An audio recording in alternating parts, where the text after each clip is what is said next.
এখন প্রশ্ন আসে যে মাইটোকন্ড্রিয়াকে কেন কোষের শক্তি উৎপাদন কেন্দ্র বলা হয় অথবা কি পাওয়ার হাউস বলা হয়? এটা উৎপন্ন হয়, এই শক্তিটা উৎপন্ন হয় শ্বসনের মাধ্যমে। কিসের মাধ্যমে শক্তি উৎপন্ন হয়? শ্বসন। ওই শ্বসনের মাধ্যমে শক্তি উৎপন্ন হয়। ঠিক আছে, শ্বসনের মধ্যে কি উৎপন্ন হয়? শক্তি। এখন তাহলে এখানে মাইটোকন্ড্রিয়াকে কেন পাওয়ার হাউস বলা হয়? কারণ শ্বসন দুই ধরনের, একটা হচ্ছে অবাধ শ্বসন, অবাধ, আর দ্বিতীয়টা হচ্ছে সবাধ শ্বসন। ঠিক আছে, আচ্ছা, এই অবাধ শ্বসনকে ইংরেজিতে বলা হয় অ্যানারোবিক, অবাধ শ্বসনকে, আর সবাধ শ্বসনকে বলা হয় অ্যারোবিক। অ্যারোবিক মানে কি জানো? অ্যারোবিক মানে যেখানে বাতাস আছে, যে শ্বসনটা বাতাসের সংস্পর্শে হয়, অথবা বাতাসের মধ্যে কি থাকে? অক্সিজেন। অর্থাৎ অক্সিজেনের উপস্থিতি, যেই শ্বসনে অক্সিজেনের উপস্থিতিতে যে শ্বসন হয় তাকে বলা হয় সবাধ শ্বসন। ঠিক আছে, তাকে বলা হয় কি? সবাধ শ্বসন। কার উপস্থিতিতে? অক্সিজেনের উপস্থিতিতে। আর যেখানে অক্সিজেন অনুপস্থিত, অনুপস্থিত অর্থাৎ অক্সিজেন নাই, এমন শ্বসনকে বলা হয় অবাধ শ্বসন। কোন জায়গায়? যেখানে অক্সিজেন অনুপস্থিত, তাকে বলা হয় কি? অবাধ শ্বসন। এখন এই যে সবাধ শ্বসন, সবাধ শ্বসনের জন্য দুইটা ক্রাইটেরিয়া অনেক ইম্পর্টেন্ট। কি কি দুইটা ক্রাইটেরিয়া? একটা হচ্ছে, একটা সবাধ শ্বসনের জন্য অবশ্যই মাইটোকন্ড্রিয়া লাগবে, এবং সবাধ শোষণের জন্য অক্সিজেন লাগবে। এদের একটা যদি না থাকে তাহলে সবাধ শোষণ হবে না। কেন? আমরা চলো দেখি। কারণ সবাধ শোষণের ধাপ হচ্ছে চারটা। কয়টা? চারটা। প্রথম হচ্ছে গ্লাইকোলাইসিস, গ্লাইকোলাইসিস।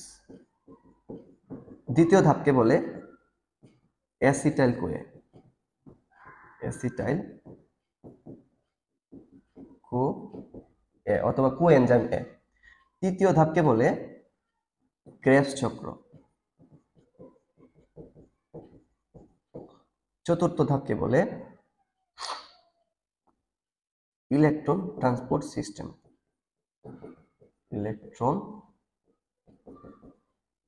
Transport system. ঠিক আছে, তাহলে এই যে চারটা ধাপ, এই চারটা ধাপ মিলে হয় সবাধ শোষণ। আর অবাধ শোষণে শুধু এই একটা ধাপ হয়। তোমাদের একটু মনে রাখতে হবে যে অবাধ শোষণে শুধু 2 এটিপি শক্তি উৎপন্ন হয়। এটিপি হচ্ছে শক্তির একক। হ্যাঁ, আর সবাধ শোষণে 38 এটিপি, 38 এটিপি মতান্তরে 36 এটিপি তৈরি হয়। একটা হিউজ পরিমাণে এটিপি তৈরি হয় কোন জায়গায়? সবাধ শোষণে। সবাধ শোষণ, অবাধ শোষণ হয় মূলত কোন জায়গায় জানো? অবাধ শোষণ হয় মূলত হচ্ছে আদি কোষে, আর প্রকৃত কোষে কি হয়? সবাধ শোষণ।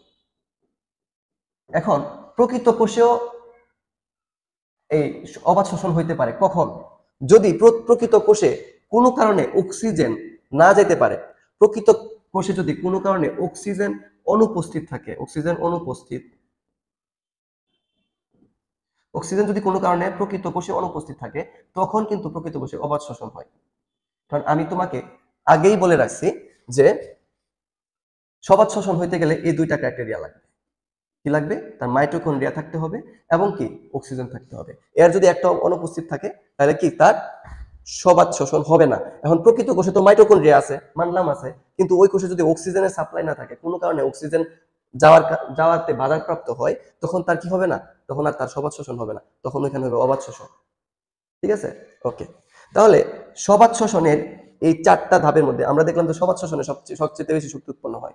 এই সবচেয়ে বেশি শক্তি উৎপন্নের ক্ষেত্রে লাস্টের যে তিনটা ধাপ, এই লাস্টের তিনটা ধাপ হয় মাইটোকন্ড্রিয়ায়। লাস্টের তিনটা ধাপ কোথায় হয়? মাইটোকন্ড্রিয়াতে হয়।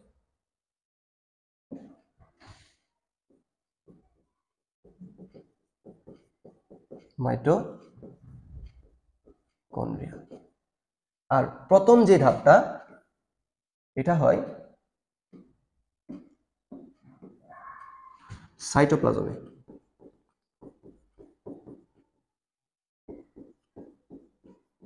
সাইটোপ্লাজমে। আচ্ছা, মনে রাখা উচিত যে গ্লাইকোলাইসিস কিন্তু অবাধ শোষণেরও হয়, সবাধ শোষণেরও হয়। কিন্তু গ্লাইকোলাইসিস হওয়ার পরে যদি সবাত শ্বসন হইতে হয় তাহলে তার লাগবে অক্সিজেন এবং মাইটোকন্ড্রিয়া। আদি কোষের ক্ষেত্রে যেহেতু মাইটোকন্ড্রিয়া নাই, এজন্য আদি কোষের ক্ষেত্রে কি হয়, অবাত শ্বসন হয়, কারণ সবাত শ্বসনের জন্য দরকার কি, মাইটোকন্ড্রিয়া লাগবে এবং অক্সিজেন লাগবে। এখন প্রকৃত কোষের মাইটোকন্ড্রিয়া আছে, এই মাইটোকন্ড্রিয়ার কারণে মাইটোকন্ড্রিয়ার মধ্যে এই তিনটা ধাপ হয়, অ্যাসিটাইল কোয়া, ক্রেবস চক্র এবং ইলেকট্রন ট্রান্সপোর্ট চেইন। এই তিনটা ধাপের মধ্যে সবচাইতে বেশি এটিপি উৎপন্ন হয়, 24 এটিপি শক্তি উৎপন্ন হয় কোন জায়গায় জানো, এই ক্রেবস চক্রের মধ্যে। ঠিক আছে, 38 এটিপির মধ্যে 24 এটিপি শক্তি উৎপন্ন হয় কোন জায়গায়, ক্রেবস চক্রের মধ্যে। যেই ক্রেবস চক্রটা মূলত হয় কোন জায়গার মধ্যে, মাইটোকন্ড্রিয়ার মধ্যে। এর জন্য মাইটোকন্ড্রিয়াকে কোষের পাওয়ার হাউস বলা হয়।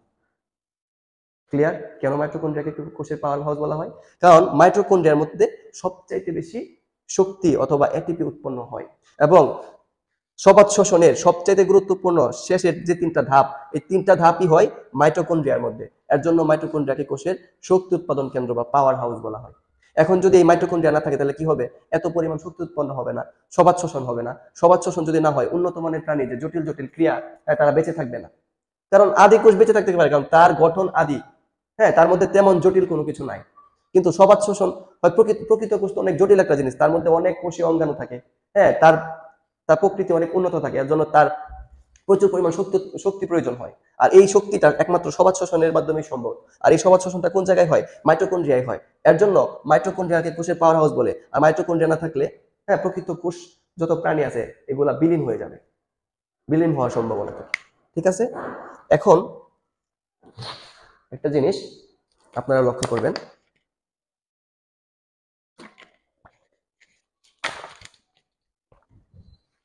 শ্বসনে কি হয়, শ্বসনে আসলে কি হয়, শ্বসনে গ্লুকোজ, শর্করা জাতীয় খাদ্য, C6H12O6,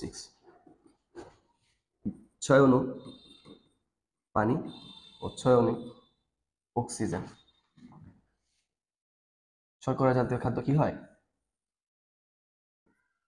থেকে 6 অণু কার্বন ডাইঅক্সাইড, হ্যাঁ, 12 অণু পানি এবং 38 এটিপি শক্তি উৎপন্ন হয়।